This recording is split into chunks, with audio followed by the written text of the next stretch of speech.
Hello.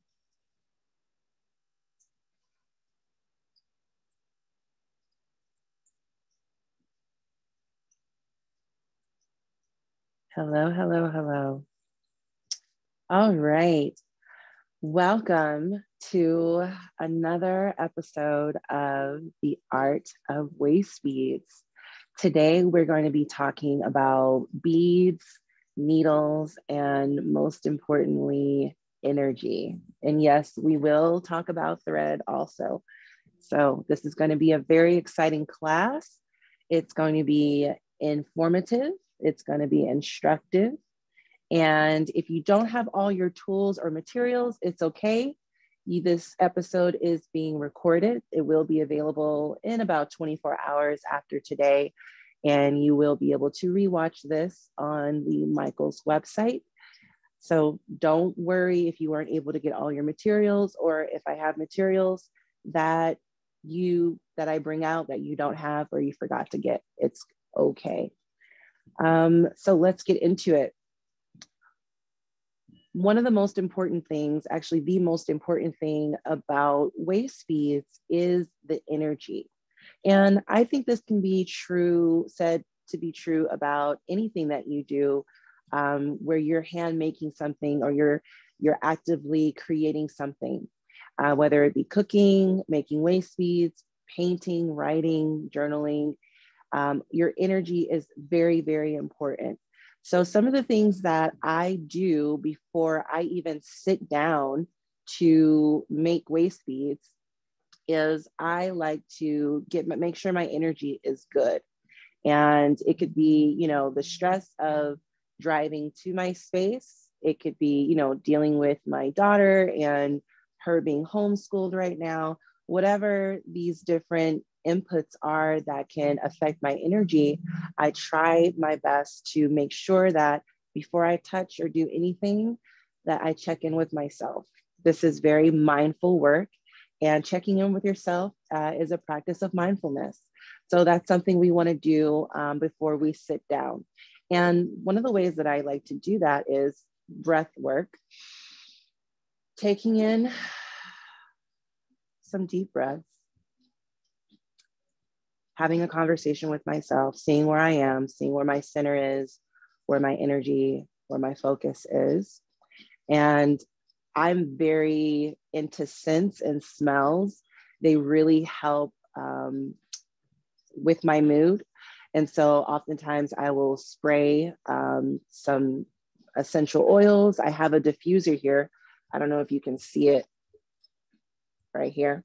I have a diffuser, which I will put different essential oils. Usually it will be eucalyptus, because that really helps with my creative juices.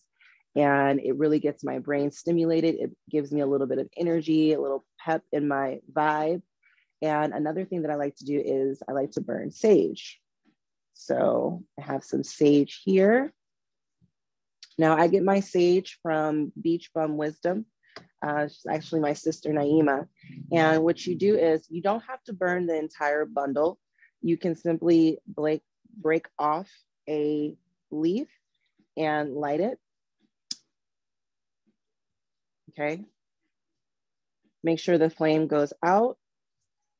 And I just walk around my space, and I'm inhaling, walking around my space. And that really helps with my energy, getting my energy and clearing out any negative energy that I might be carrying or that might be in my space.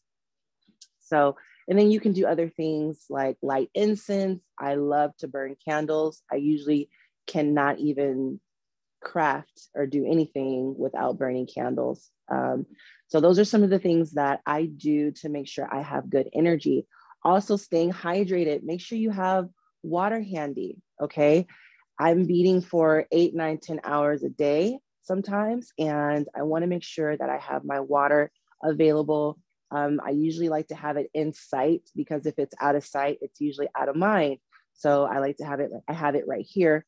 But normally I would have it on my desk, just so occasionally when I look up, I can see, oh, when was the last time I had some water? So I drink some water.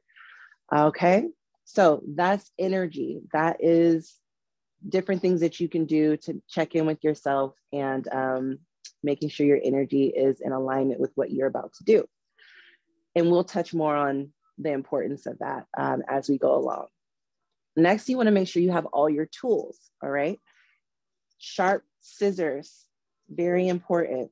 Sharp scissors, not regular scissors, very, very sharp scissors. You're going to need some sharp scissors, okay?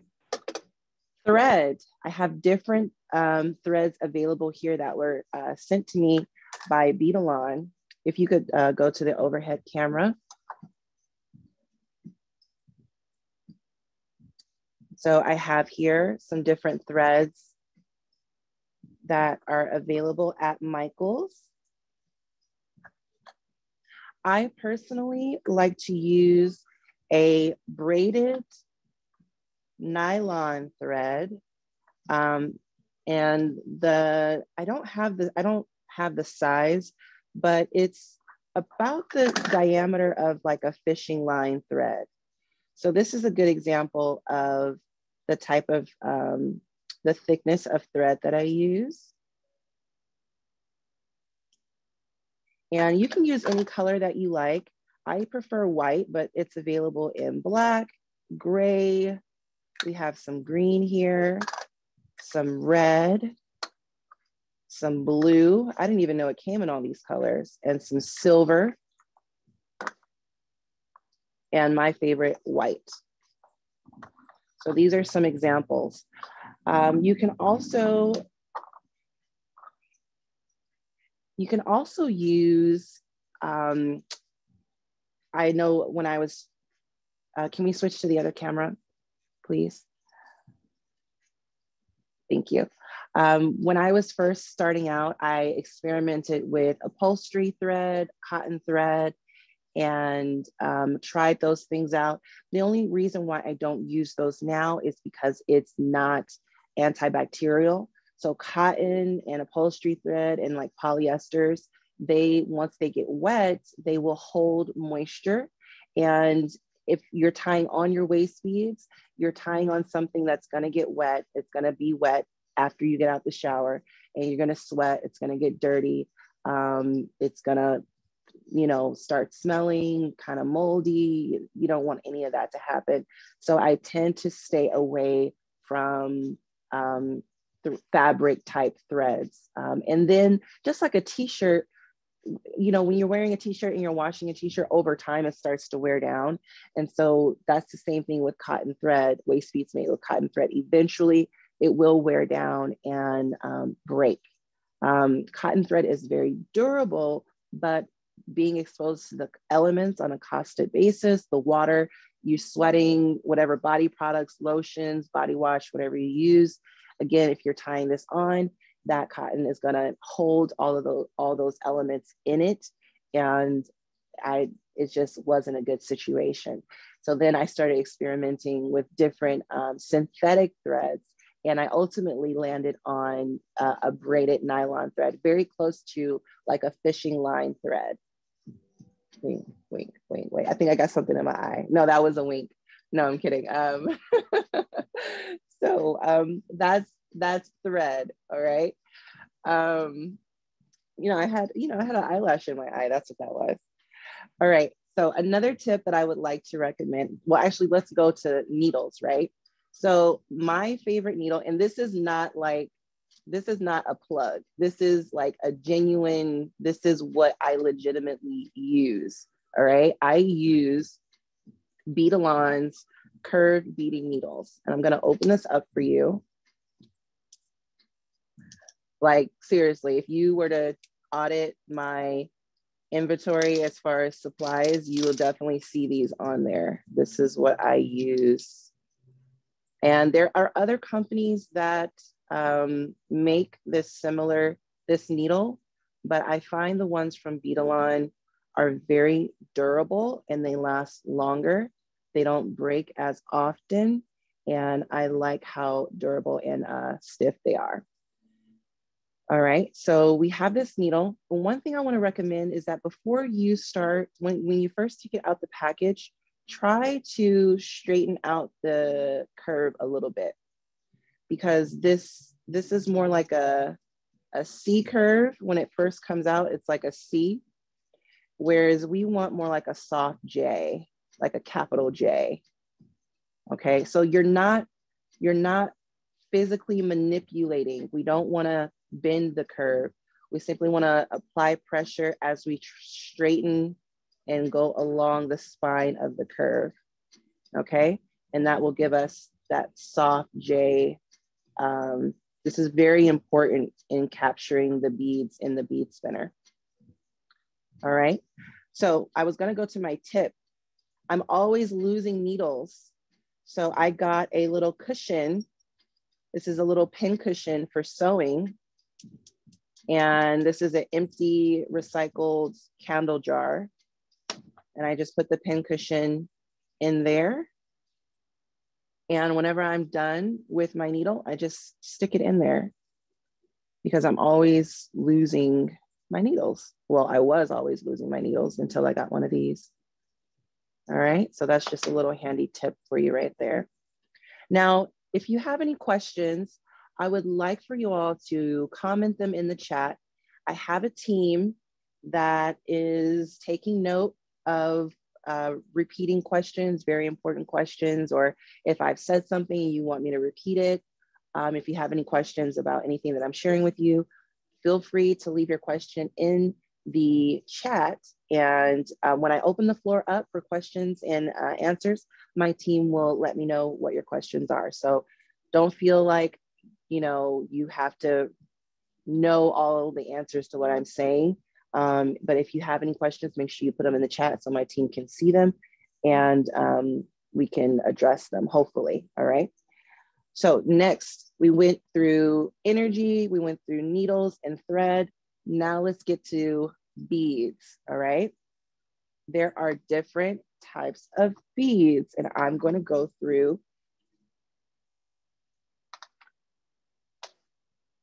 some different sizes, some different shapes.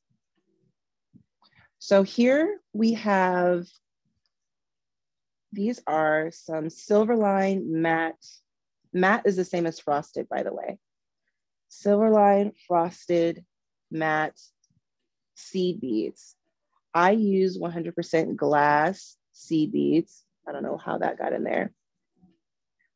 Which can be found at Michael's. You can search the internet. You can find, you just literally have to Google glass seed beads. Some famous brands I use are Toho and Miyuki, also Czech beads. And these brands are available at Michael's also. So these are just some different beads that we're going to be using today. Now,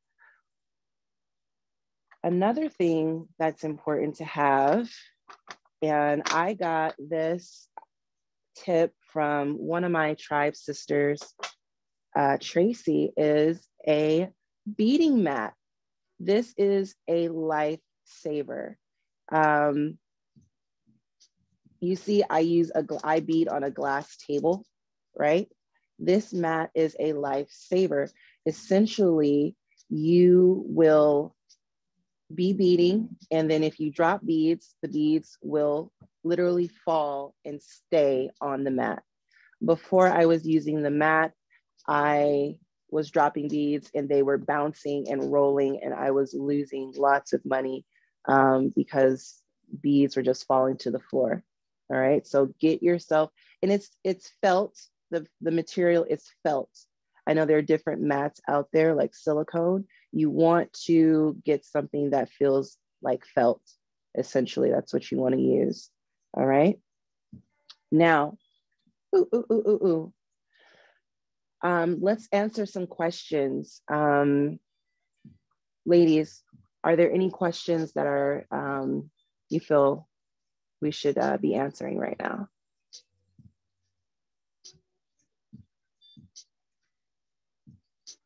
Hello? Brittany? One question I kept seeing was, where do you get your beads in bulk? Okay, so regarding beads in bulk, I established a lot of relationships with just calling different vendors that I found on Google. So on Etsy, you can find different bead vendors, and you can actually establish a relationship with anybody who sells beads of any quantity. Just give them a call, or by being a constant customer, you build a relationship with them. This is exactly how I did it, because I did not know where to get beads in bulk. All right. So what I would do is I would start off buying small increments, right? And I think Michael's has a program where you can buy supplies in bulk now. Don't quote me on that, but I believe I saw that. So definitely check that out. But as far as other different sources, you can start buying small increments of beads just to test out what you like, so you can see the true color. And then the way I did it, after I bought a certain amount or I came back consistently, I reached out to them and said, hey, I'm buying these 10-gram bags, but I would like to buy a kilo, a half kilo, 2 kilos. Can you offer me some good prices? Even if they don't have a wholesale or a bulk program, you can actually develop a relationship by saying, hey, I would like to buy more. If I buy more, would you be willing to help me come down on the prices? So that's definitely a good way to find beads in bulk. You don't have to necessarily go directly to somewhere that specifically offers the beads in bulk. You can just develop a relationship with any vendor and then ask them. They might not have even thought about it.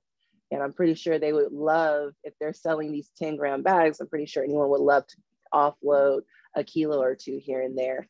So that's my recommendation for buying beads in bulk. And definitely check out Michael's Pro for their programs as far as buying beads in bulk and seeing what they have available. All right, so I want to get into beading techniques. All right, first, let's start off by how do we start a waist bead strand? All right, so we're going to try to go over a few different techniques on different ways you can make waist beads. So first off, we want to measure, right? I start off my waist bead with 12 inches, okay? So I'm gonna move this down so you can see a little bit of the measuring tape.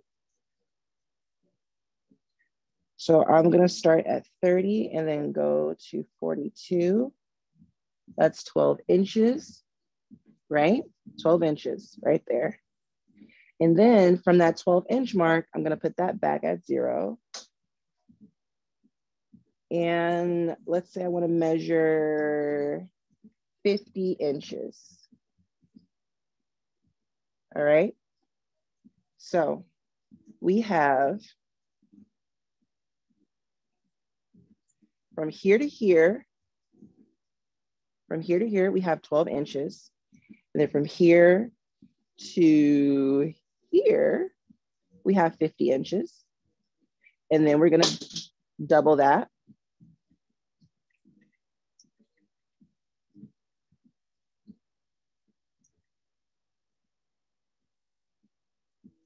Okay, and then we're gonna cut.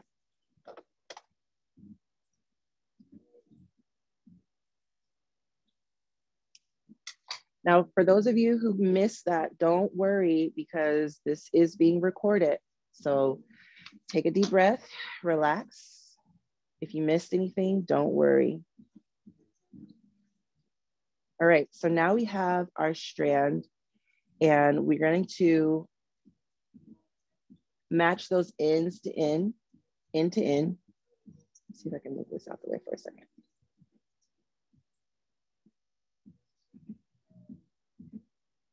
And then let's grab our needle.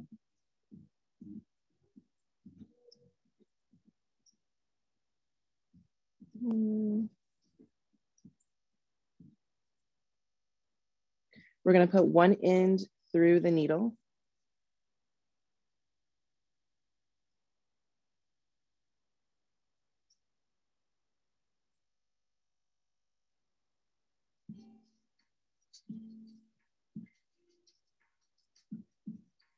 Now, while I'm doing this, I have very heavy on my mind why I am making this strand, the purpose and intention behind making this strand. So one thing that I didn't tell you right now that I just did, I took a 6/0 bead here, and I'm gonna put that on the hook. This is called an anchor bead. And we're gonna pull that all the way down to the end. I'm constantly checking in with my energy, what's on my mind, my thoughts and my feelings, making sure I'm in a good space. So now we're going to tie a knot. We wanna make sure that the bead is in the knot. And we wanna use just the minimum amount of gripping on the end here, because we don't wanna waste too much length with tying this knot. So we want to do that 3 more times, a total of 4 times. I have to remember to take deep breaths. We have a tendency to hold our breath.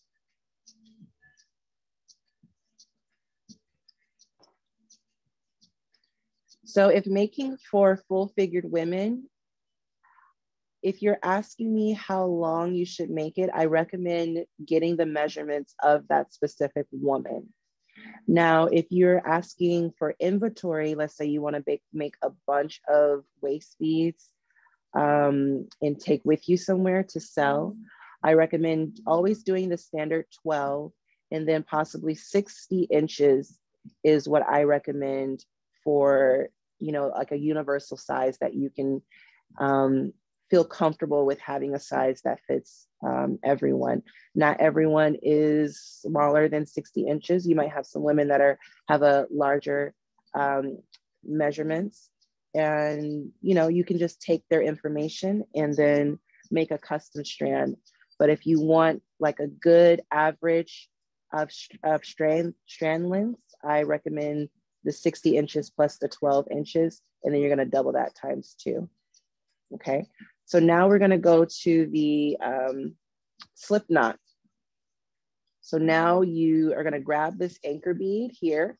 And when you think of the word anchor, you think of something you don't wanna let go of, right? Something that keeps you rooted and grounded. So we're gonna hold on to that anchor bead. We're not gonna let that go.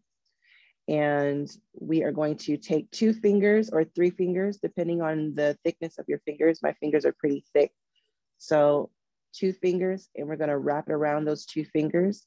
And the same 2 fingers that are gripping the anchor bead are gonna now take over and pinch, keeping a loop here. And then we're gonna pull,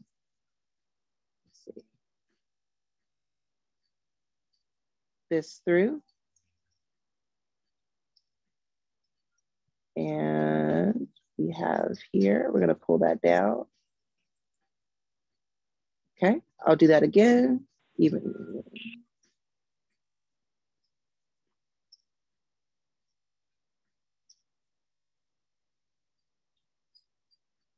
Now this does take practice. So just keep practicing and practicing and practicing, and eventually you'll get it. All right. So let's go over a few different of our beading techniques. Before we get into that, we want to double check and make sure our needle is in the middle. So the way we do that is we grab here and we pull through. And you can see there's like a little pregnant belly here, like a little bulge. That means the needle is not even. So we pull the thread to the middle of the needle, like so. And then we extend it and pull it back down. It's very important that the needle is in the middle. All right, let's get our beading mat back down. All right, so there are a few different types of waist beads. There are waist beads that are made 100% by hand, and I'll show you an example. So if you take a strand like this, it is a solid color. Even if you take, let's say, a mixed color, these strands can be made 100% with a bead spinner, all right? And the reason why that is because you have your bead spinner here, and then you have your mix. The mix goes in, and then the needle goes in here, and then it comes out randomly, right? So that's completely random design. There's no counting, there's no pattern. It's completely random. So that's one type of waist bead, all right? Next, we have waist beads that are 100% by hand.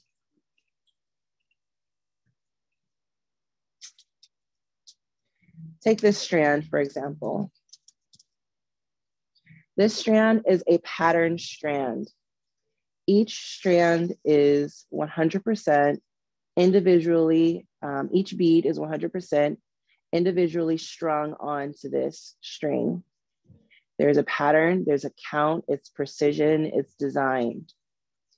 This is done by hand. And then you have some waist beads that are done by hand and using a bead spinner. Take this, for example. This part of the strand is done using the bead spinner. I'll take my bead spinner and I will put all of these beads in my bead spinner. And then this part of the strand, it's a pattern, it's designed. So I will usually have these cups or something like this, and I'll have individual cups for the individual beads in the pattern. So as I'm making my strand for the solid color part, I'll have my needle in the bead spinner. And then once I've done that part, I'll take the needle out and I will physically, manually put on the next pattern. And then I will go back to using the bead spinner. All right, so those are some different techniques. And I will actually, I'll be making a strand today that uses both hand and the bead spinner. Now let's talk about, maybe you can go to the next camera angle. Let's talk about patterns, designs. Let's talk about design inspiration, okay? I know I've experienced this before where I get a block where I cannot come up with a design, I cannot come up with a pattern, I cannot come up with anything creative. And it's very difficult for me to look at all the beads that I have and I say to myself, okay, what am I gonna create? I have to ask myself, what is going on in my life right now that is prohibiting me from being receptive to creative design? Am I stressed? Am I worried about something? Am I distracted by anything? What is going on with me and my environment that makes it so that nothing is coming to me, right?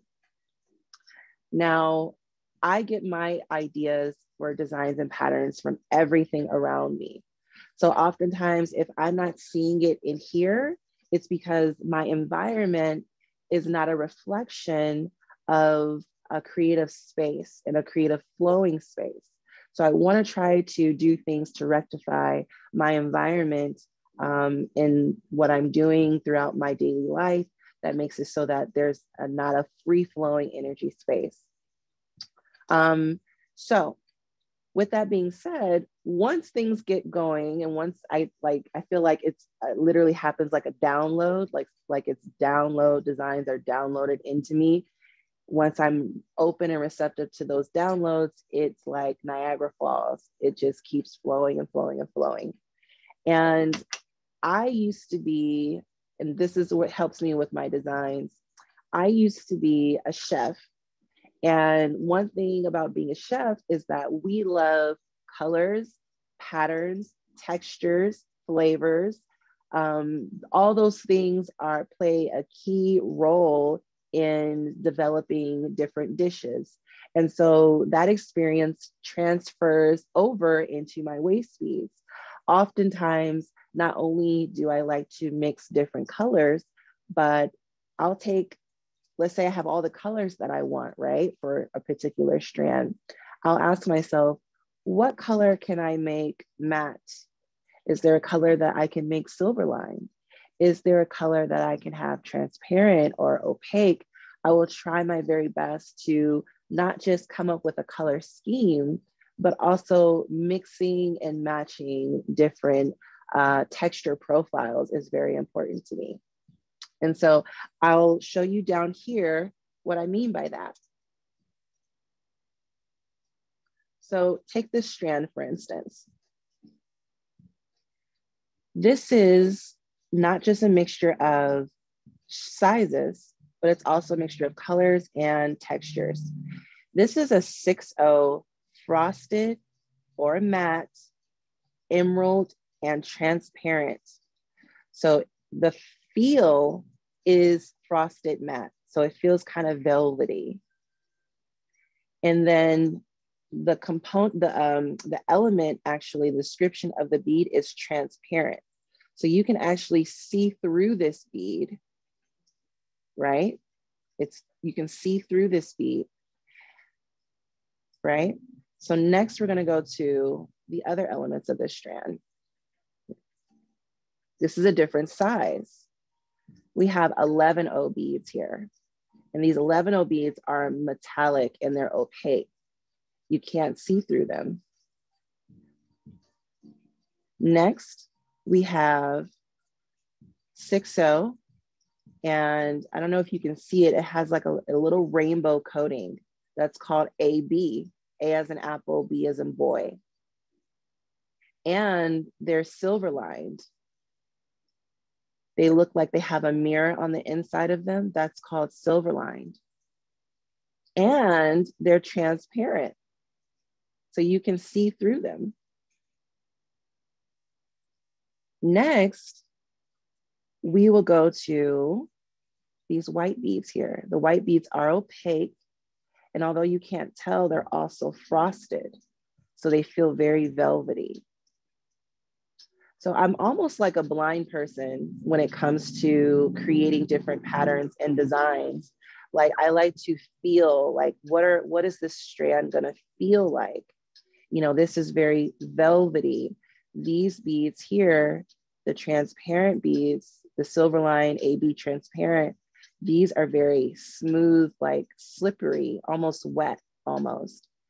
And then you can see how the different sizes going from the 6-0 to the 11-0, and then breaking that up with some more 6-0s and 11-0s, how you create that sandwich of texture and size. Those are all elements of design. Okay. Take this strand, for instance. These are opaque orange 6-0s. These are transparent frosted 6-0s, right? And then in between, we have all 11-0s. 11, these little tiny beads you see here in the pattern, those are 11-0s. So this is a mixture of sizes, and we also have some 8-0s here. So these are a mixture of sizes, textures, colors, finishes. Some are transparent, some are not, some are smooth, some are velvety. All these things play a role when I'm coming up with designs for the waist beads. Colors also attract different energies. So do some research on the energy of colors and what those colors attract. That plays a very, very, very big role in the intentions that you want to put into your waist bead. So do some research on colors, color meaning, and color energy colors. I like to also keep that in mind as I'm crafting a particular strand. Okay. So let's go for some questions, and then we're going to get into making a waist bead.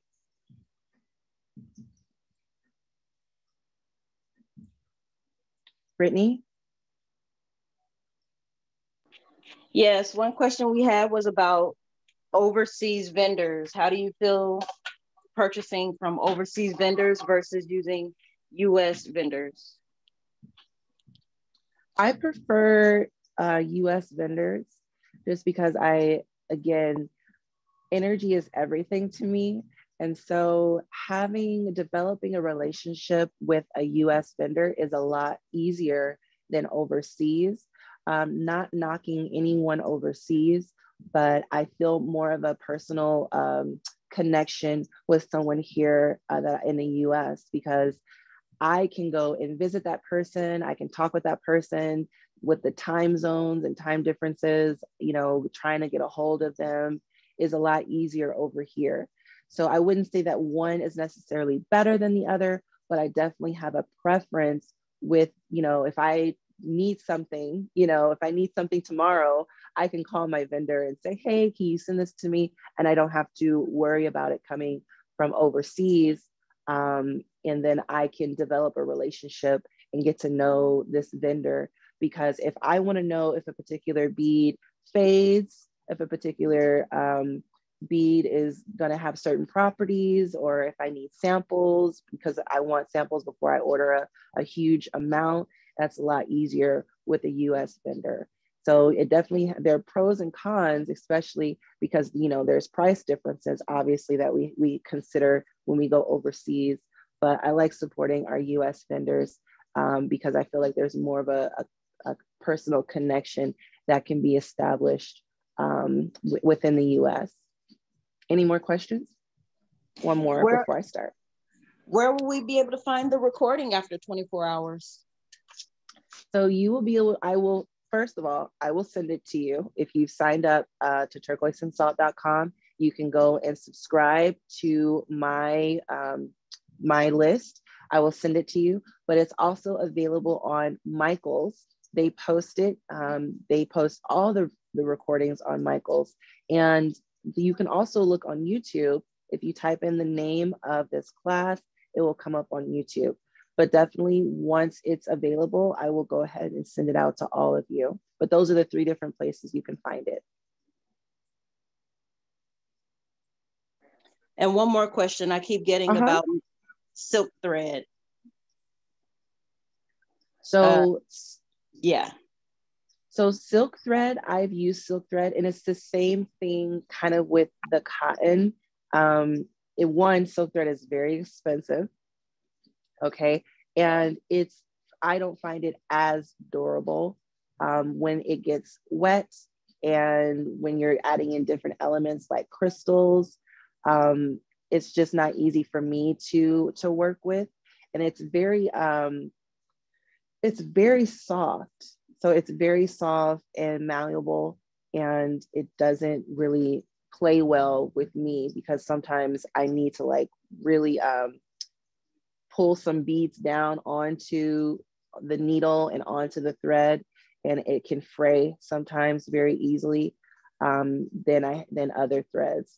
So I've probably tested about 20 to 25 different types of thread or string-like materials.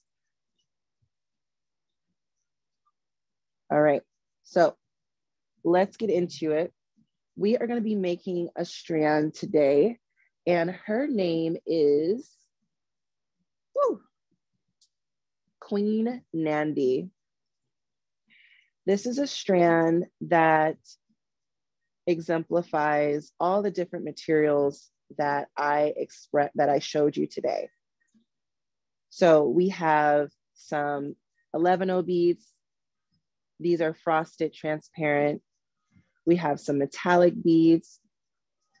These are 8-0s. We have some 6/0 Silverline transparent frosted green beads. And then we also have some very beautiful transparent non-frosted Silverline. These are like a cobalt blue. Also some elements that you might want to add into your waist bead may be a crystal. This is a Swarovski crystal here. This is scarab. And these are actually natural gemstone, precious gemstones, semi-precious gemstone crystals that we'll be adding. I will also show you how to add charms to waist beads. I will show you how to use the connector charms and also the charms that require a jump ring, all right? So let's get into it. So we have our needle here and we have our beads, right? So I like to have everything in its place.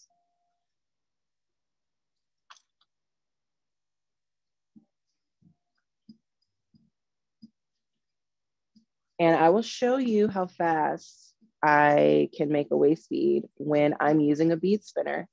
It's not mandatory that you use a bead spinner. Any strand, any and every strand can be made without using a bead spinner. Let me just say that right now. You do not need a bead spinner. However, when you're cranking out hundreds of waist beads a day, I think it's very imperative that you do use one. Also, invest in a funnel. This is very, very handy when trying to put beads back into small containers, right? So I could just pour that. This is like a canning funnel that is normally used for canning. So definitely get a funnel. I got these bead bowls from Amazon, my trusted Amazon.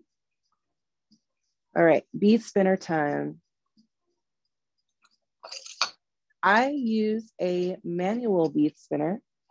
You can find these at Michael's. These are the automatic battery operated bead spinners. I used to use these until I was introduced to these by my sister, Nikki. All right, so we're gonna pour these in here. At the very minimum, so like when you're going to Michael's and you are buying these tubes of beads, right? At the very minimum, you wanna at least have 3 to 4 ounces of beads. Okay, so that's about 4 tubes of beads. All right, so just make sure you get enough beads in the bead spinner so you can have the best possible outcome of getting those beads on the needle, okay? So these are 11/0 beads here. The size we have here are 11/0 beads.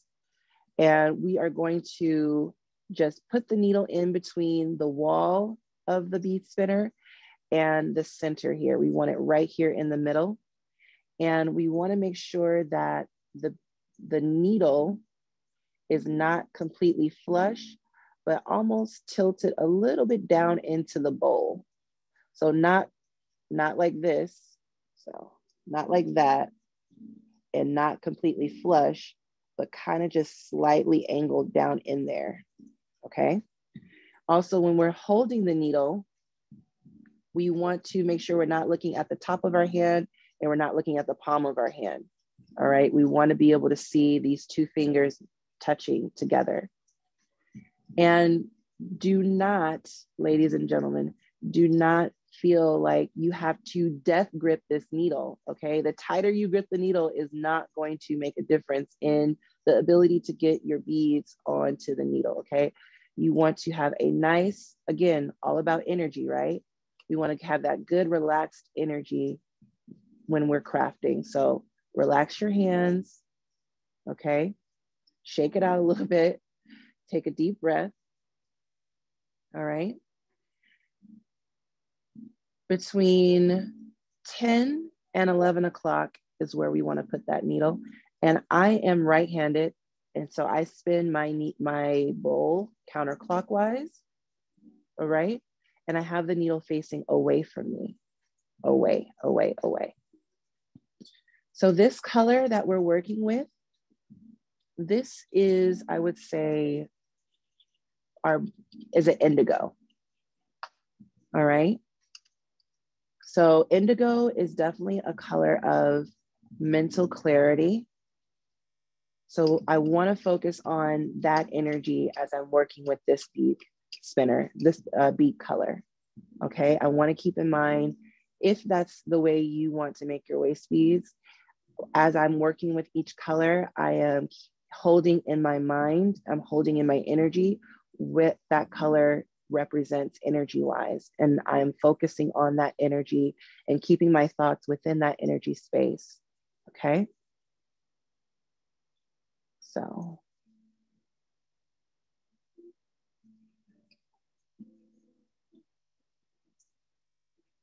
I do not count the beads when I'm working with the bead spinner. Instead, I use the length of the needle to measure. So I know once I have beads all the way on to a certain point that I have the right amount of beads for my pattern that I've already established. So if my pattern says a full needle length of beads, I know when I have a full needle length, okay, I have the right number of beads.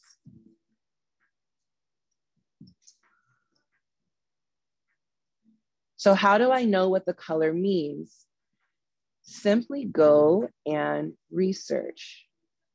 There are many different sources out there that will give you different color meanings. I go based off the chakra system. So the chakra energy chart and those colors are what I base my colors on. There are traditional African color meanings that you can do your waist beads based on. It's all about your intentions and your energy and where you want to go. So it all depends on, you know, what you want to do. So now, actually, let me put this strand here so we can see the pattern. All right, now I've done the bead spinner portion of the waist bead. This is a waist bead that is going to use the bead spinner, and I'm going to use my hands.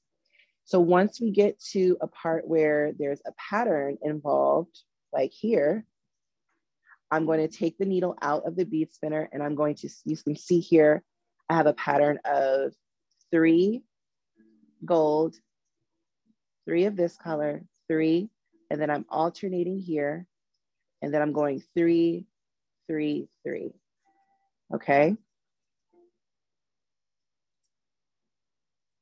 So I'm going to take my 3 gold here. 1, 2, 3.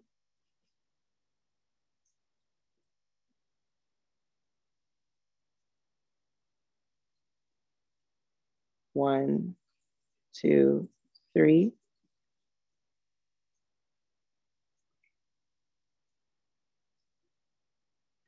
One, 2, 3.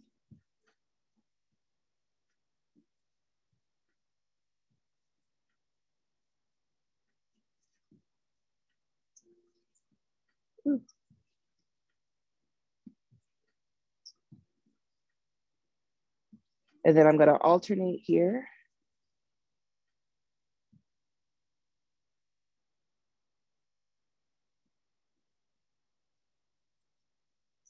All right, so while I'm doing this, let's answer some questions, sis.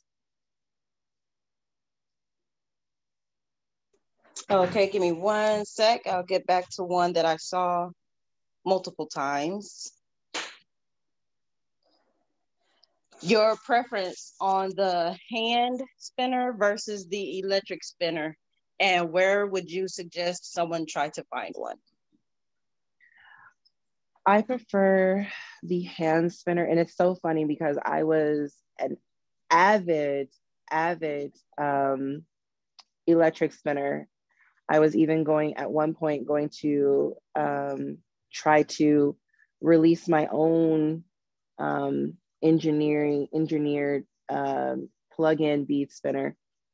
And I prefer the one by hand because one, it's made out of wood, right? And when we are dealing with waist beads and energy and different elements like crystals, like all of that, I feel more connected with this bead spinner simply because it is made out of wood. If it was a manual bead spinner and it was made out of plastic or something else, I probably wouldn't feel the same energetic connection. And so because I'm going from the glass beads to the wood spinner to my hands, my body, I just feel more of a connection with using the wood bead spinner. And so it feels more handmade to me, in my opinion, using the manual spinner. And also I have more control over the spinning, the speed. I can go fast, I can go slow, you know, just a little bit here and there. Whereas the other bead spinner, I have to like stop what I'm doing. It kind of interrupts the energy flow when I have to like, you know, I can't adjust the speed or I have to turn it on or off, you know. And then the other bead spinner is really loud, which doesn't usually bother me because I have my headphones on a lot of the time.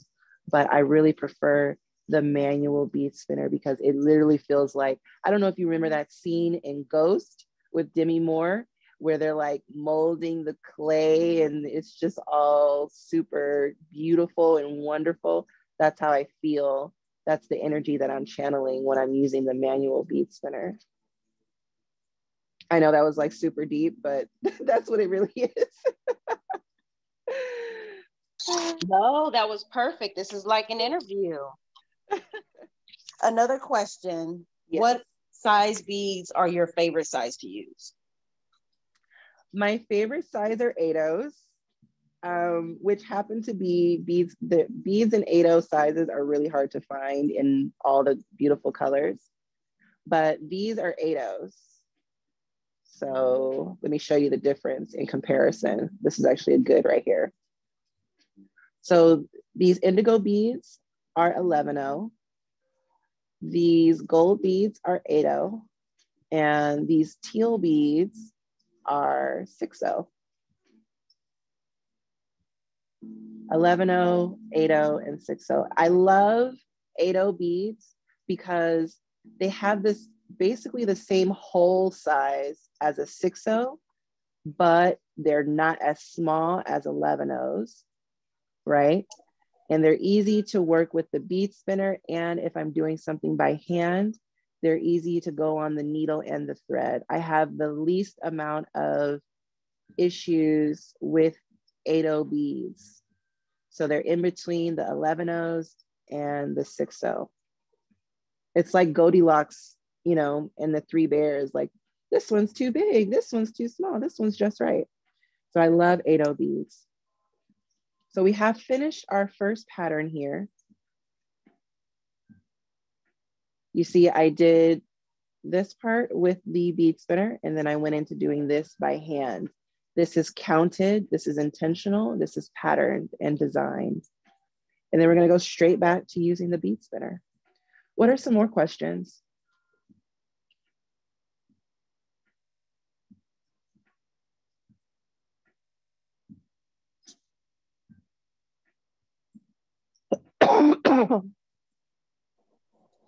Is there a preferred nylon thread size that you'd like to use?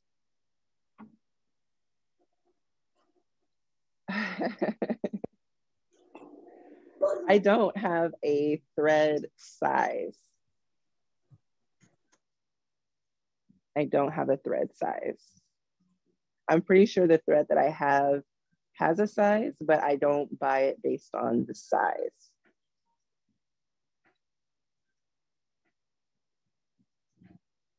But you want to try to get it close to the thickness of, let's say, a fishing line.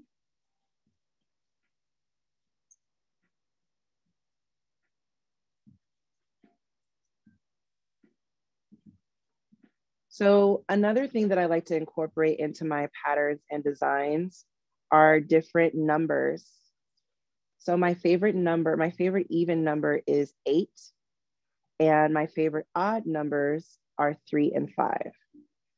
And my favorite odd numbers are not my favorite odd numbers because my favorite even number is 8. Like legitimately, independently, those are my favorite numbers, not having anything to do with another. So oftentimes I will incorporate my favorite numbers into my design. So I have here 3, 3, 3, which I would love for you all to go look what 333 means as far as numerology. That has a special meaning, 333. And then I like to pattern with 3s and 5s together. You'll find that in a lot of my designs. 1, 2, 3.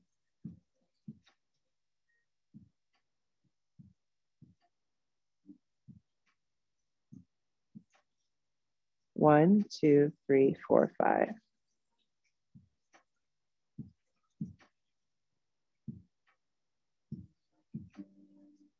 So I love numbers, I love patterns, I love textures.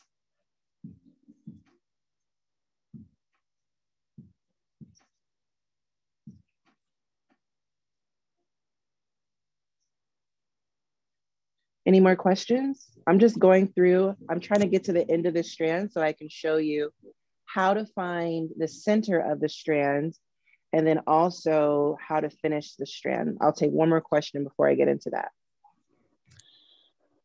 What made you decide to use those waist beads?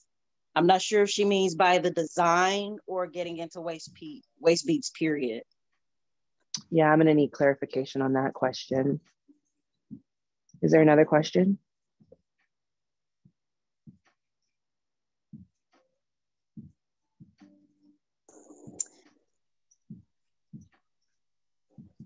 Any more questions, sis? You can say no. No. Okay, thank you. I would just say no, so I'm not waiting. Okay, so let's go to the other camera angle so I can show you how to find the center. And if any of my other sisters are seeing any questions, don't be afraid to post those questions to the table also. All right, so we're gonna be putting on a design in the middle. So we wanna know how to find the middle before we get there, right? One thing you can do is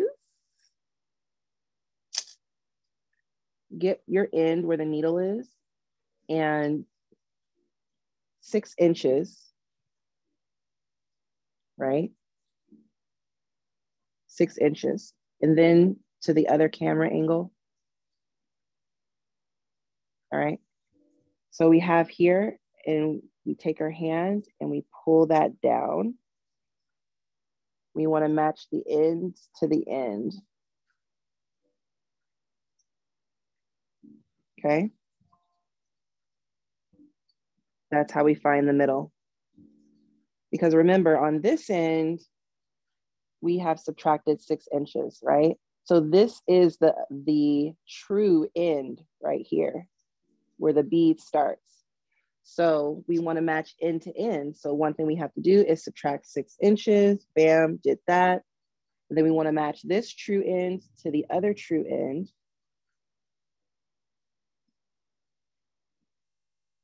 Right? That's how we find the middle. And one thing that I do is I will mark the middle with this little Sharpie here. Mark the middle here. So I know when I start to get to that point, that's a little indicator.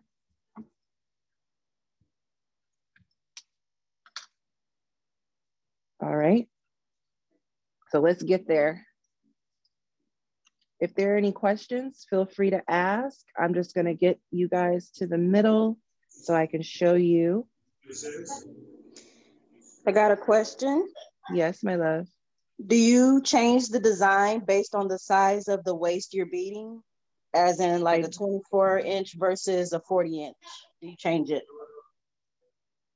Do I change like the pattern? Is that what she says? Yeah. So yes, if I'm getting to a part of the strand where I feel like the pattern is going to be cut off, I'm more likely to finish out the strand with this versus cutting off in the middle of a pattern. So if I feel like I cannot successfully do the pattern as I'm nearing the end of the strand, I will go ahead and just extend this part. And maybe I'll get to that. Maybe I'll be able to show you an example of that when we get to the end. Any more questions?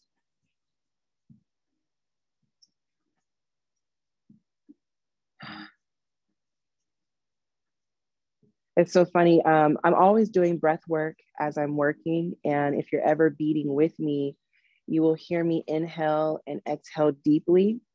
And if you don't know what I'm doing, you'll ask like, what's wrong? And I'm like, oh, what do you mean what's wrong? Nothing's wrong. I breathe very deeply. So it's very good to be mindful of your breath work as you're beading. Sometimes when we're focused, we tend to lose track of how deeply we're breathing, how consistently we're breathing. But I know I'm not breathing correctly or deeply when I start to get a little sleepy. Oh, look what happened there. You see what I did? So there are times where this will happen. A random bead will get on there, or an accidental bead will get on there, or even I messed up the pattern here, right? So it's 1, 2, 3, 4, 5, 6, right? So when that happens, a lot of the time I leave it that way. I don't question how or why that pattern, I made that mistake, or why that bead got on there when it shouldn't be on there. Who am I to say it's not supposed to be on there? Maybe the person I'm making it for, they need that extra bead, or they need that pattern to go that way. So I love anomalies in nature. Nothing in nature occurs in nature completely symmetrical or perfectly, especially when we're talking about our human body characteristics. And so when these anomalies happen, when these accidental beads or patterns, I don't even consider them mistakes, because it's almost like when you think about a woman's body, when you think about a scar or a stretch mark or something that, wasn't intended to be there, is she no longer beautiful? So just because this bead wasn't intended to be there, the strand is still beautiful, and it completely still embodies what waist beads mean and what they're about. So if you can get over any OCD that you might have, because I do have it, if you can just think of a different perspective for when these accidents, these anomalies happen, just take a deep breath and let it be, okay? Just relax. You don't have to start all over. That was a cute little story. I did not do that on purpose, by the way. So let's go back.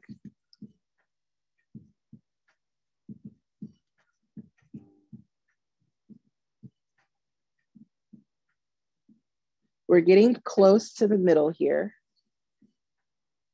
This is the middle. So on our pre-made strand, this is in the middle, but we have some things going on before the middle. We have these stones here, we have the scarab, and then we have these stones here. I feel very much so that if this is the middle and I have my stone here and we line that up, I want to start this pattern here that we have going on. So I will put a half needle length more. And I'm gonna put that on there. 3 gold beads, 8-0. And today, I'm going to be working with amethyst. So Michael's sells these beautiful amethyst nugget beads. You can get some. And I'm going to be putting some on this strand.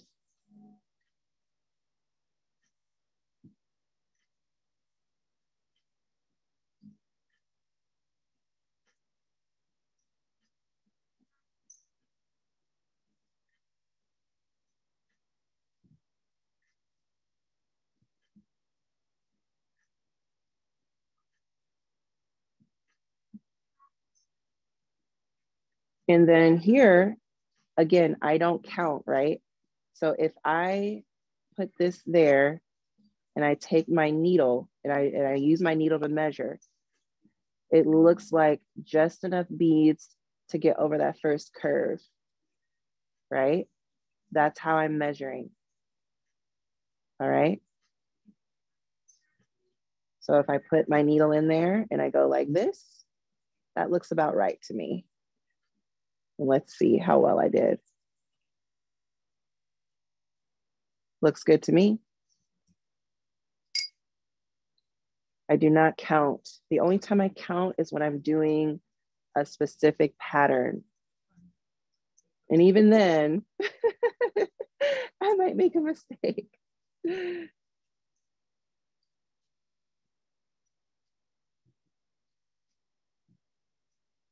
We have our scarabs here.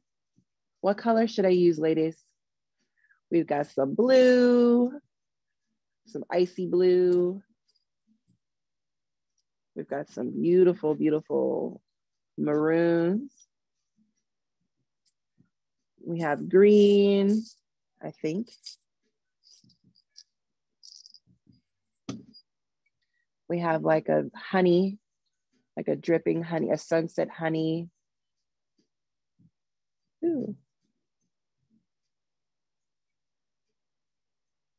Honey, I see all of you saying honey. Honey, I think I had one and I dropped it. Oh wait, no, here it is. Okay, let's go with the honey. Honey, honey, honey. All right, we're gonna put that scarab on there. I got these scarabs from Fire Mountain Gym. You can find them there.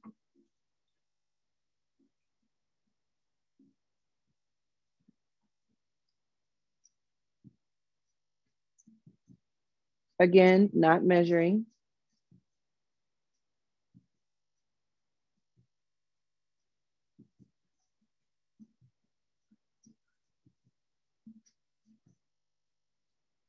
I just want to reiterate that this is being recorded. So you will have access to this information if you came in late. You will be able to view this recording. And I hope you all stay tuned towards the end because you're going to want to see how to end this Waistbeat. And I have some exciting information for you.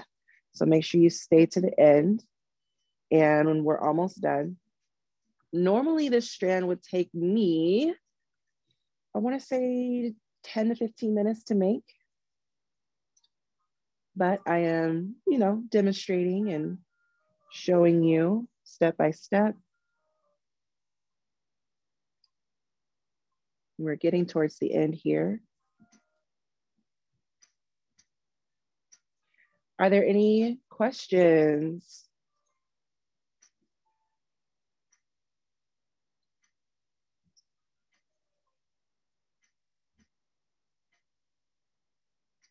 Any questions you ladies saw? I'm going back through. They started coming in quick when you were asking about the scarab color. Okay. No worries. I appreciate you. I've got a question about the needle size. Yes. What needle size do you prefer? Is that a real question? No, not a real question. Of course it's a real question, but is there an answer to that question? Because I do not know. See, this is the package, ladies and gentlemen. Like, Oh, wait, here it is right here. I never even noticed that. Y'all teaching me something. So the length looks like 3.5. And it looks like, oh, 3.5 inches is the length. So as far as like the size, as thickness, I do not know. I don't know. But the length that I'm using is 3.5 inches right here. I never knew that.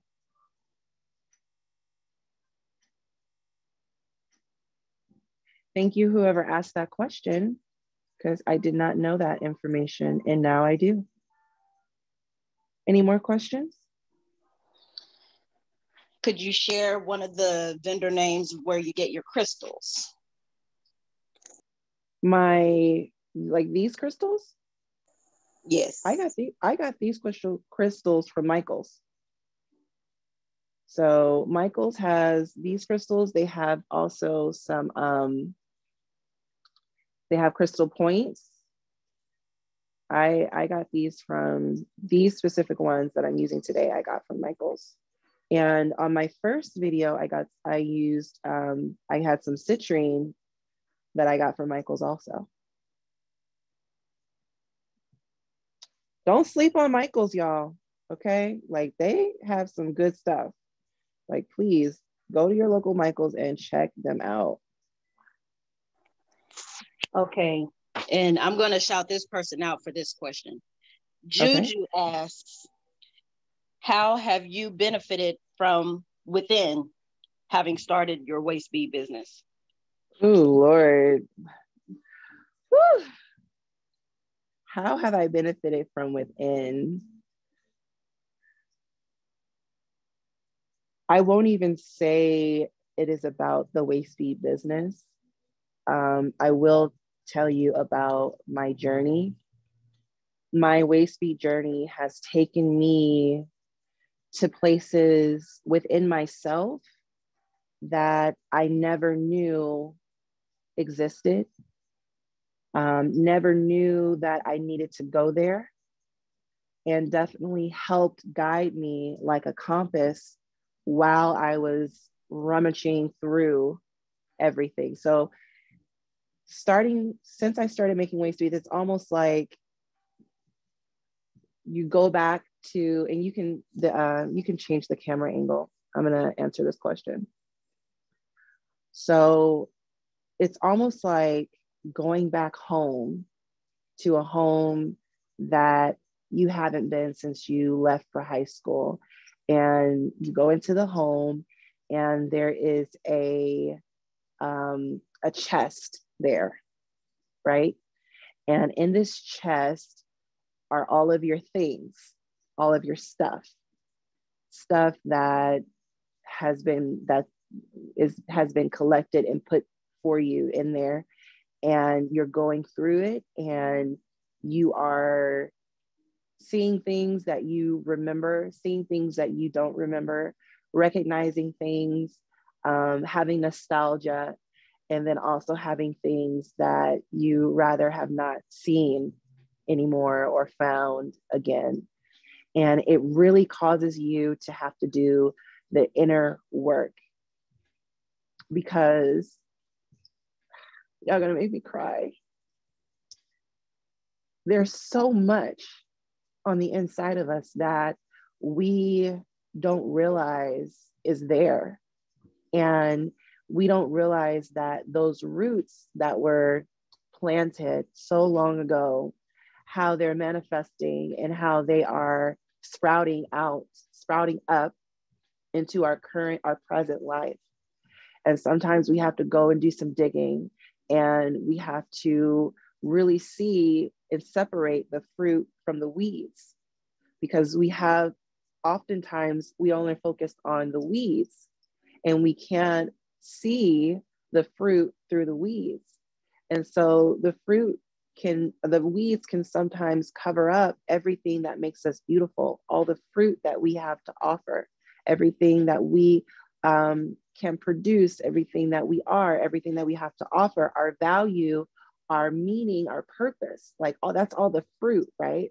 But if we're so focused on the weeds, it can strangle the fruit. It can stifle the fruit. It can kill the fruit. It can hide the fruit, and it can keep more fruit from producing. And so oftentimes when I would be tying on my waist beads, it was an indicator that I was working on something. I was focusing on something. So if any of you have plants, sometimes you have to prune the dead leaves, you have to fertilize, you have to feed, you have to worry about gnats and pests and all that stuff, just so the new leaves can grow and can flourish. And that's what tying on a waist bead is. You're tying, you're doing the inner work, you're doing the maintenance, and you're making a commitment to yourself, and you're saying, I still am worthy and capable and beautiful of producing fruit. And while I'm producing this fruit, I'm still going to do the inner work in taking care of all the weeds. And that is what waist beads, where waist beads, I've benefited from waist beads. It's just because I didn't know there were so much weeds. I didn't know there were so many weeds. I didn't know how to take care of the weeds. I didn't know how the weeds were affecting the fruit, you know? And so now that, you know, the waist beads are like pruners, you know, I'm going in and I'm pruning and I'm trimming away the weeds, and now I'm growing and I'm flourishing. And not only am I able to see the fruit that's already there, more fruit, new fruit, bigger fruit, fruitier fruit is growing because I'm going in and I'm doing the inner work. And so one thing you can also say is that the work never ends, right? The work never ends. So if you want to continue to produce the fruit, you must continue to do the work. If you want to continue to have beautiful things grow from you, you still have to continue to, you know, feed, fertilize, water, take care of any pests, take care of any weeds. And it all starts with the roots, right? So if you go in and if you have weeds and you're just pulling the surface, if we are just dealing with the surface level and we are not going in and digging in and pulling the weeds from the root, and this is an analogy for trauma, right? So we are not going in and pulling the weeds, going to the roots, right? And we're not pulling from the roots, the weed is just going to keep popping back up. It's going to keep popping back up. So we can't do surface. This is not surface level work. This is root work. This is deep work. This is inner work. And we have to work on the inner space so we can work on the outer space. All right. So that is definitely how waist beads have, and it doesn't even have to be waist beads. It can be anything that we are attaching significance, intention, and energy to. You know, some religions will wear a rosary or a saint, you know, this as a reminder, as a guide to help us live a certain life and practice certain things and keep certain things in our minds and in our heart space. And so waist beads is another tool that helps us practice this mindfulness. It helps us, reminds us, and guides us and helps us stay committed to ourselves. So that's definitely one of the benefits that I have gained, not just from starting a waist bead business. The waist bead business is secondary compared to the work that I started doing on myself. And because of the work I started doing on myself, I said, I cannot be the only one who needs help with this inner work. I can't be the only one farming. So let me go ahead and see if there are some others that could benefit from this tool. And so that's why I started making waist beads, not just for myself, but for others. So thank you who asked that question. Juju? Yes, Juju with the deep question. Thank you, ma'am. Thank you. You have so much love and support in the chat room there. Thank you. Thank you. I needed to hear this preach. That's a whole message. Thank you, sis. Thank you. They are giving you your kudos. Thank you. I'm glad that you all felt that. Getting back to the waist bead part, we got another question, a repeat question about the charms. How do you attach the drop charms? The drop charms, are those the charms with a I believe it's like the little loop ring or something like that, so that they hang. oh, the jump ring? Yeah. Okay. So let's do that here on this strand. This is not a part of the design, but for example, I will do that for you. Let's get to it. So let me just finish this part. And I know we're a little bit over on time, but once I'm finished, it goes fast. All right, so let me grab a charm for you so I can show you. And there's two different types of charms, okay? So I have some charms here. So we have connector charms, which the loops are on both ends here, right? And then we have my famous, please tell me that you will do more classes. I would love to do more classes for you all. And Michael's has been so generous with their platform. I look forward to doing more classes for you all, definitely. That would be great. So these are the two different types of charms that we have. These are standard, all right? These require a jump ring because the way the hole is facing, if you put the strands through the hole directly, the charm is gonna hang like that. And we want it to hang like that, not like that. We want it to hang like that. So I will get a jump ring, pardon. Oh,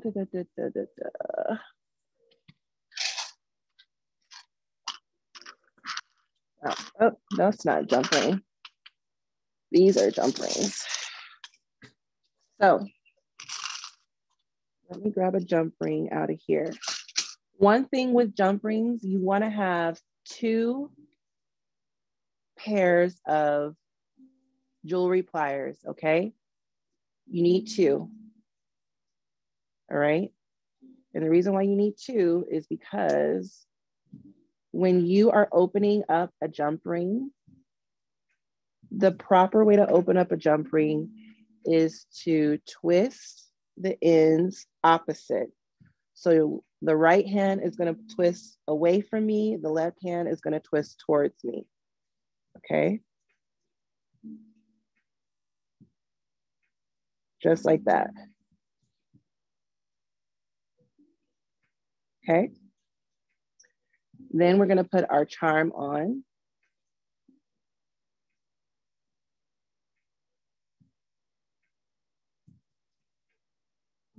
And I think this is big enough. Yeah. Okay. I'm going to hook that on. And then we're going to put our strand through that.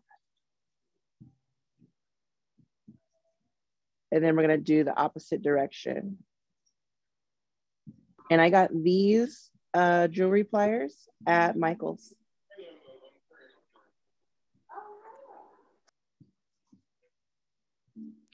Do you have a preferred size for the jump rings, 4 mm versus 6 millimeter? I prefer a jump ring that's as thick as possible that will go through the whole size.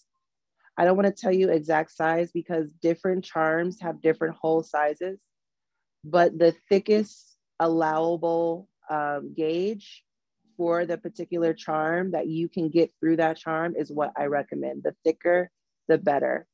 So as long as it can get through the actual charm, definitely go with it. So I have different, like if you look in here, I have different sizes.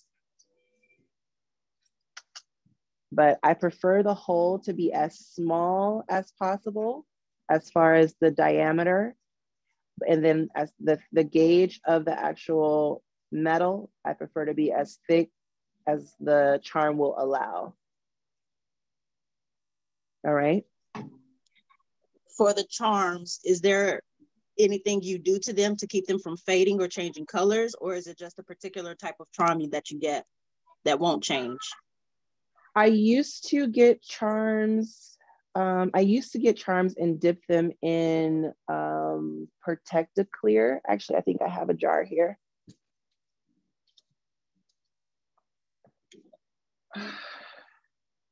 So I used to put them in this, dip them in this, like literally dip them. So I would dip them and then set them out to dry for 4 or 5 days. I don't use this anymore just because I have a thing with chemicals. It is safe for jewelry and skin and all that stuff, but I don't use this anymore. So I just buy a higher quality of charms, gold filled charms. So I don't have to worry about having to coat them. Now, anything that's not real precious metal, so real gold, real silver, real, all those beautiful things will eventually tarnish. So that's definitely one thing to just keep in mind. I will show you the other way of connecting a charm. So these are connector charms. Fold your thread in half. So you want to kind of create that needle shape and put it through.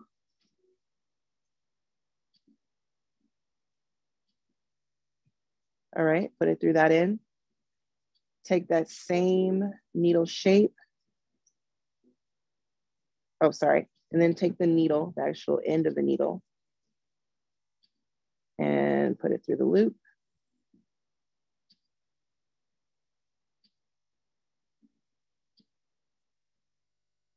Right? Turn that over. And you're gonna do the same thing. Fold your thread.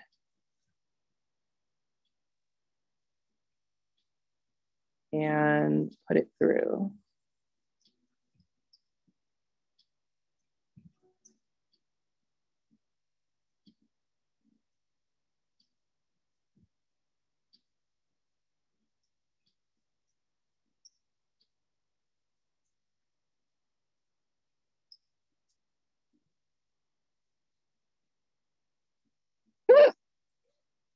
Blooper.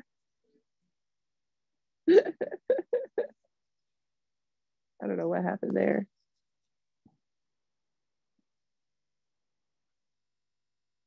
I'm rushing. That's what happened.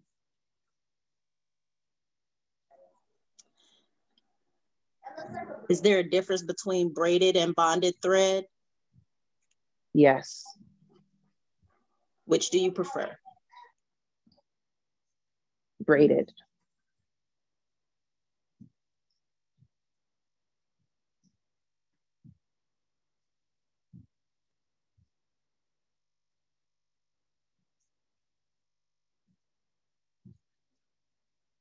Any more questions?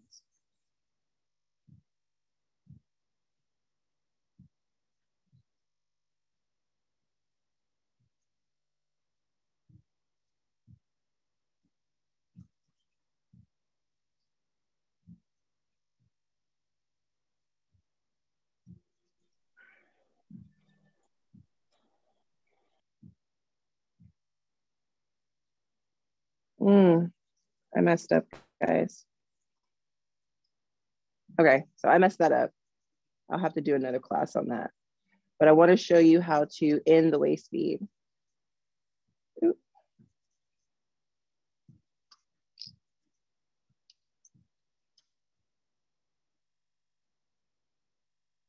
So remember, we want to leave 6 inches from the strand, which is, this is 6 inches. So that is a bust. Sorry about that. Let's go to here.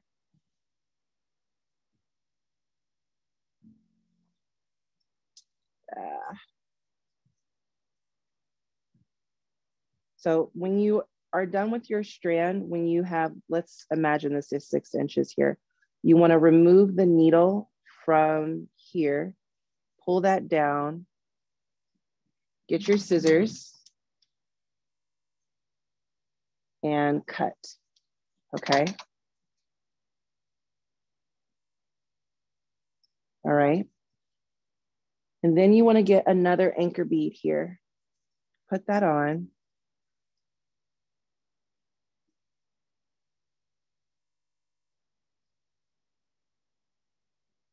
I actually recommend putting on the anchor bead before you cut the needle.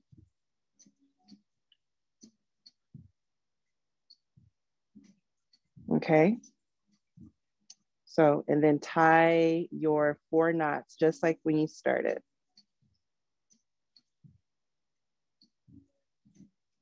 So tie your 4 knots, and then you should end up with this. You have your bead knotted here. You have your 6 inches, right? And then we're gonna finish it with a slip knot.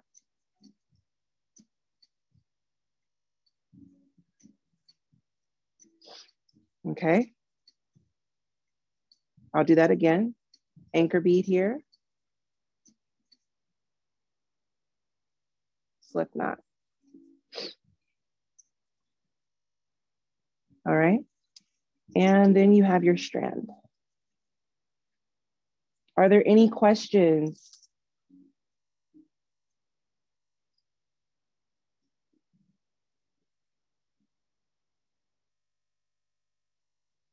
Any questions, sis? Any recommendations on the best place to find charms?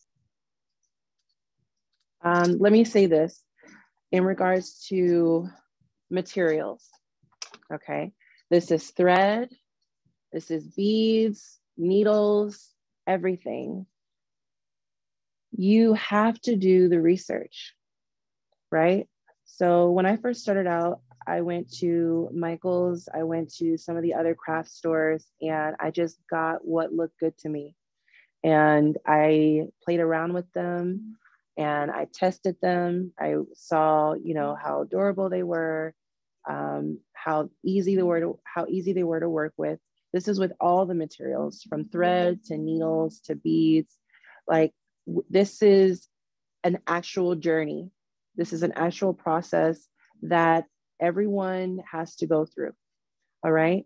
And with any craft, no matter what the craft is, it's important that you tailor your own experiences and your own journey, right? So I can give you directions, but ultimately you have to take the steps. And some of those steps are actually going and looking and searching for these things. It's a quest. It is a quest. That's what a journey is. And sometimes with a journey, you have to find your own way. And we're not going to let you get lost, right? Oh, you want to see the finished waist bead? So the finished one got messed up. So I'm going to show you the one that I made prior to the show. But this is what it looks like. This is what it should look like.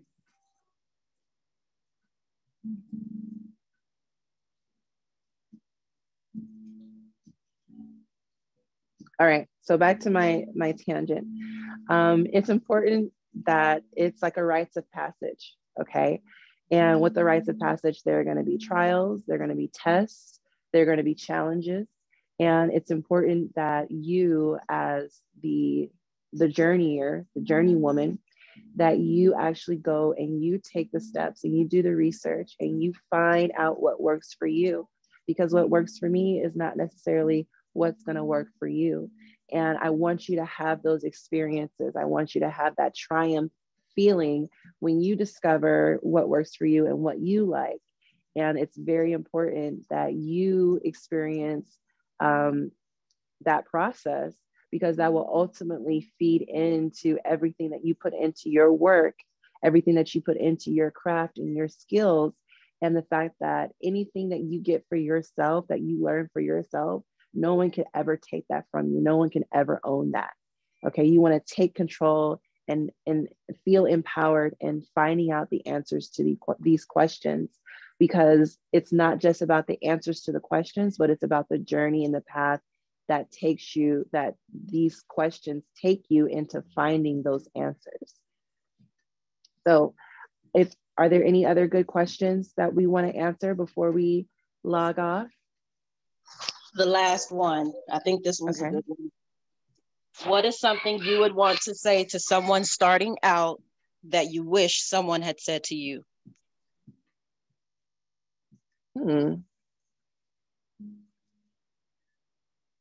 Things will get messy. Things will get messy. It's some unearthing that's going to happen, right? When we start digging, we're going to get dirty. And I wish somebody would have told me all that it was going to get bad before it gets better. It's going to get worse before it gets better. So it's going to be a lot of long nights, endless, sleepless nights where you're trying to find the answers to these questions. Be prepared to not get sleep. Be prepared to be frustrated. Be prepared to feel discouraged.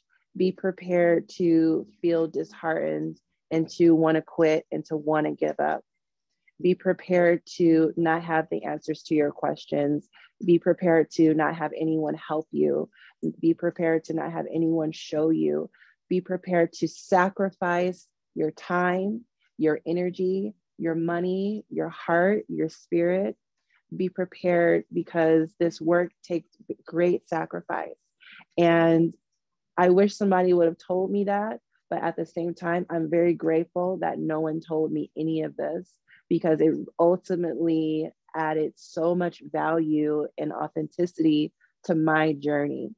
And now I feel bold, I feel empowered, I feel unstoppable, because I went through that. I went through everything that I went through in learning about Waistbeads and their significance.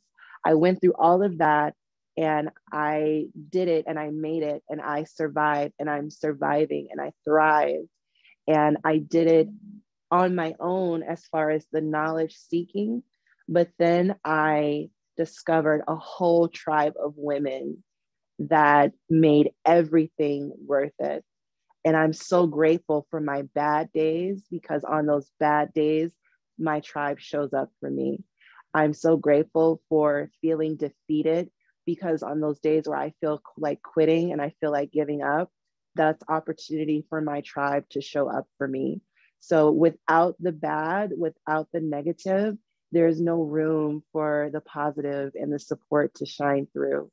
So I take everything as, what is this trying to teach me? What is this challenge? What is this obstacle trying to teach me? What is it trying to show me? And then I get a chance to look around and see who's there supporting me, who's to my left and who's to my right.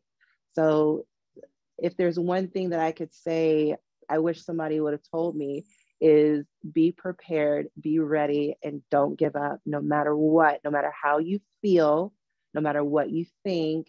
There's a lesson in everything. And that's it. Are there any other questions?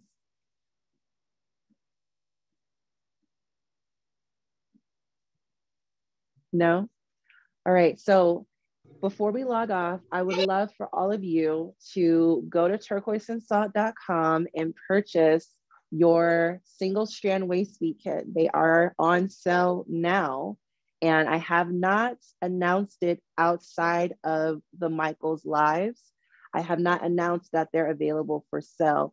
I will be announcing on Monday on Instagram and my subscriber list. Once I do that, they will sell out. So if you haven't purchased your kit yet, go to www.turquoiseandsalt.com.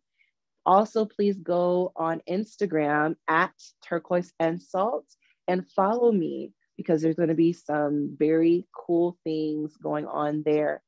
In about 10 minutes, when we log off, I'm going to be activating a coupon code, okay? The code is Michael's, right? That is the code It's going to be in all caps. If you go and you type in Michaels, you will save 20% on your purchase for turquoise and salt. It's only good for today, February 27th. Give me 10 minutes. I'm going to go activate that code now and you will save 20%. And it's Michaels with an S, no apostrophe, just Michaels with an S. All right. So I thank you all for supporting me. Thank you for showing up. Thank you for viewing. At the next day, tomorrow, you're going to get a survey in your email. Make sure you answer that survey. If you would like more classes, it's very important that you fill out that survey. You like and you share when you see this on Michael's website and on YouTube. Like and share this video. The more likes and shares, the more possibilities for me to come back and teach you all. All right.